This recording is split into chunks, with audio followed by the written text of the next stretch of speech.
24 करोड़ की हमारी प्रदेश की जनता, उसमें 7 करोड़ युवा, 15 से 29 साल की उम्र वाला युवा जो नौकरी के लिए, अपने परिवार की जिम्मेदारी उठाने के लिए, नौकरी के लिए प्रयास करता रहता है।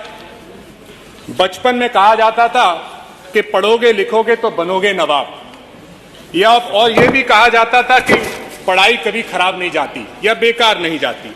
लेकिन आज की स्थिति यह है सर कि बड़ी मुश्किल से महंगाई की पुस्तकें लेके, महंगी फीसें देके, स्टूडेंट्स लोन लेके बच्चा पढ़ाई करता है।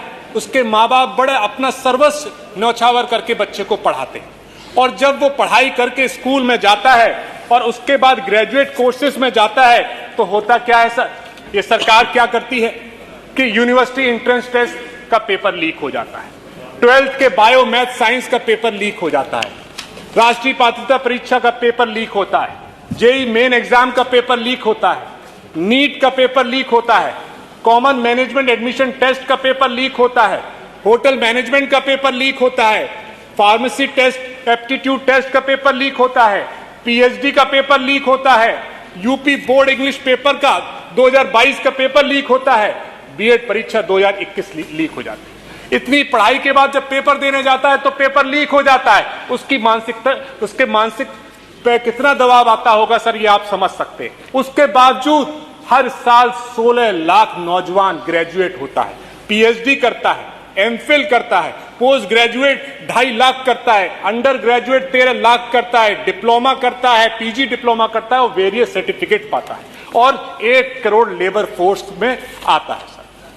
लेकिन जब लेबर फोर्स में आ जाता है और नौकरी ढूंढने के लिए, अपने परिवार को गरीब वर्ग से मध्यम वर्ग में पहुंचाने के लिए सरकारी नौकरी की तरफ बढ़ता है तो क्या होता है, कांस्टेबल भर्ती 2021 लीक हो जाती है, समीक्षा अधिकारी आरओ एआरओ की भर्ती के पेपर लीक हो जाता है, दरोगा भर्ती का पेपर लीक हो जाता है, यूपी टेट का पेपर लीक हो जाता है, फॉरेस्ट गार्ड का पेपर लीक हो जाता है, एडेड स्कूल का पेपर लीक हो जाता है, और बहुत सारे सर पेपर लीक हो जाते हैं और उनको सरकारी नौकरी से वंचित रहना पड़ जाता है। International Labour Organization report sir जो पिछले जून 2024 में निकली, उसमें कहते हैं कि 80% यंग एजुकेटेड अनएम्प्लॉयड घूम रहा है, और उसी की वजह से 50% से ज्यादा लोग इस प्रदेश से माइग्रेट कर रहे हैं अच्छी नौकरियों के लिए दूसरे प्रदेशों में सर। जबकि हमारे सरकारी विभागों में सर रजिस्ट्रार की पोस्ट खाली पड़ी है, ऑडिट ऑफिसर्स की पोस्ट खाली पड़ी है, फॉरेस्ट ऑफिसर की पोस्ट खाली पड़ी है, पटवारी की पोस्ट खाली पड़ी है, लेक्चरर की पोस्ट खाली पड़ी है, टीचर्स की पोस्ट खाली पड़ी है, ब्लॉक एजुकेशन ऑफिसर की पोस्ट खाली पड़ी है, पुलिस में पोस्ट खाली पड़ी है, इंजीनियर्स की पोस्ट खाली पड़ी है, होमगार्ड की पोस्ट खाली पड़ी है, चौकीदार की पोस्ट खाली पड़ी है, मेडिकल ऑफिसर की पोस्ट खाली पड़ी है, पंचायत सहायक की पोस्ट खाली पड़ी है, प्रोफेसर की पोस्ट खाली पड़ी है, नर्सेस की पोस्ट खाली पड़ी है, मेडिकल स्टाफ की पोस्ट खाली पड़ी है, टाइपिस्ट की खाली पड़ी है, लॉयर्स की खाली पड़ी है, हेल्थ डिपार्टमेंट में खाली पड़ी है, क्लर्क्स की पोस्ट खाली पड़ी है, और बहुत सारी पोस्टें हमारे विभागों में खाली पड़ी। अगर उनको ही भर दिया जाए, अगर इन्हीं पोस्टों को भर दिया जाए तो 12.5 लाख नौजवान सरकारी नौकरियों में पहुंच जाएगा, और जिससे उनके परिवार का भला हो जाएगा। 12वीं किए हुए 8 लाख पहुंच जाएंगे, ग्रेजुएट किए 2 लाख पहुंच जाएंगे, और ITI, LLB, MCA, diploma holder, post graduate, BCA, ऐसे पढ़े लिखे नौजवान सरकारी रोजगारों में पहुंच जाएंगे, जिससे उनके परिवार का भला हो पाएगा। लेकिन हमारी सरकार सरकारी नौकरी देने में विश्वास नहीं करती।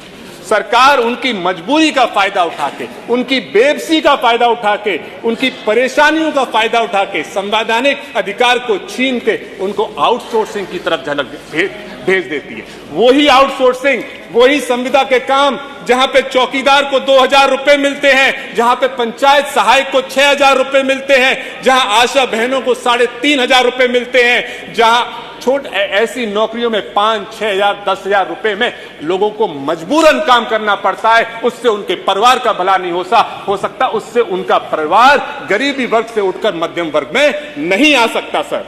तो मेरा आपके माध्यम से मैं और आपको कहना चाहूंगा, जब हमारे जैसे सदस्य ऐसी बात उठाते हैं तो बहुत बार इस सदन में चर्चा होती है कि हमारे प्रदेश में अनएम्प्लॉयमेंट रेट सिर्फ 2 से 4% है, जबकि यह बात सही नहीं है। हमने अनएम्प्लॉयमेंट रेट से छेड़छाड़ करने का काम किया है। हमारी सरकार ने यह माना कि एक हफ्ते में अगर 1 घंटे कोई काम कर लेगा तो उसे एम्प्लॉयड माना जाएगा। आप बताइए सर, 1 घंटा अगर 1 हफ्ते में काम कर ले तो उसे रोजगार मान लेंगे तो उसका परिवार कैसे आगे बढ़ेगा?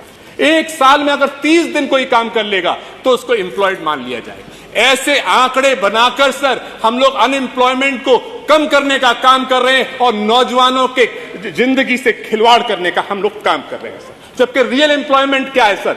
रियल एम्प्लॉयमेंट है कि real employment brings dignity and purpose to life. या ये डिग्निटी संविदा कर्मचारी बना के डिग्निटी किसी के परिवार में नहीं आती, किसी के जीवन में नहीं आती सर। और इसीलिए सुसाइड रेट एनसीआरबी डेटा के हिसाब से बढ़ते चले जा रहे हैं सर। हमारे यहां सर एनसीआरबी डेटा जो सुसाइड डेटा के बारे में बताता है, उसके हिसाब से 18.85 अनएम्प्लॉयड सुसाइड कर रहा है हमारे प्रदेश में सर। 12.96% स्टूडेंट सुसाइड कर रहा है हमारे प्रदेश में सर। और डेली वेजर मजदूर 6% सुसाइड कर रहा है हमारे प्रदेश में। तो सर मैं आपके माध्यम से यही कहना चाहूंगा कि महंगी एजुकेशन है सर, लेकिन और पेपर लीक हो रहे हैं। सरकारी नौकरी ना देकर संविदा की नौकरी देने पर सरकार काम कर रही है। प्रदेश से बाहर जाने के लिए मजबूर कर रही है, इजराइल में वॉर जोन में जाने के लिए मजबूर कर रही है और युवाओं को आत्महत्या करने में मजबूर कर रही है सर। ये एक मैं लेके आया हूं सर, अभी फिलहाल में एक लखनऊ में एक लड़के ने सुसाइड किया। उसमें लिखा, नौकरी नहीं मिल रही, मम्मी पापा माफ करना। उनके माँ बाप के सपने टूट गए, इसलिए बच्चे को सुसाइड करना पड़ा सर।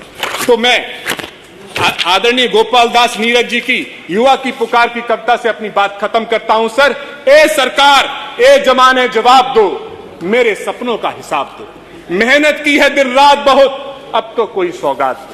तो मैं सर आपके माध्यम से यही कहना चाहता हूं कि हमारे सदन को युवाओं को सरकारी नौकरी देने के लिए, अच्छी नौकरी देने के लिए कॉन्क्रीट स्ट्रेटेजी बनानी चाहिए और इसीलिए सदन की कार्रवाई रोककर बढ़ती हुई बेरोजगारी पर सदन में चर्चा करने का मैं आपसे अनुरोध करता हूं। बहुत बहुत धन्यवाद।